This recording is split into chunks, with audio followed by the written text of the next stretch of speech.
My name is Eric Scully from the Tax Institute, and I'm here to help make your taxes less taxing.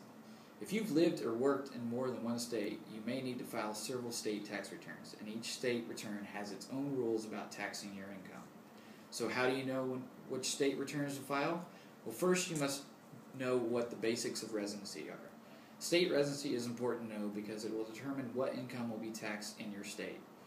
When you are a resident of a certain state, you are subject to tax on all of the income, including income from other states or foreign countries. On the other hand, when you are a non-resident of a state, you are only taxed on income that is attributable to that state. So how do you know when you are a resident of a state?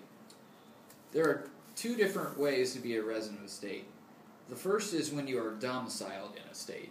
This is the place where you live and have your permanent home and where you plan on returning whenever you're away on vacation or temporary job assignment.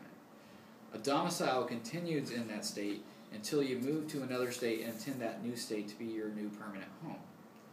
Domicile is important to state residency because you are generally always a resident of the state you are domiciled in, even though you can also be a resident of another state through presence. Residency through presence can be established by living within a state and being present in that state for a certain amount of days, which is usually 183 days or more. So it is possible for you to be a resident of more than one state. Here's an example. You own a home in Michigan and have a family there. Your work assigns you to a job in Illinois temporarily, but this stay lasts for 9 months. You maintain your home in Michigan and your family stays behind there. Because you have your permanent home in Michigan, you are still a resident there. However, since you are present in Illinois for 9 months, you are also a resident there, and you would have to file a resident tax return in both of these states. So when are you not a resident of a state? You are a non-resident of a state if you do not live in that state at any time during the tax year, but you earn income from that state, usually from a job, business, or rental property.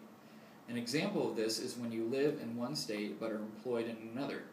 So for instance, if you live in Missouri but work in Kansas, you would have to file in both states as a resident of Missouri and a non-resident of Kansas. Lots of times the non-resident tax return is different than the resident tax return, so be aware of that. When you are not sure if you are a resident or non-resident, you may be a part-year resident. You are a part-year resident if you are a resident for part of the year and a non-resident for the other part of the year. Typically, this happens when you move into or out of a state sometime during the tax year. If you have any questions about your state residency rules, you can usually refer to the state's Department of Revenue website and look up the tax return instructions, which you should have more information on residency.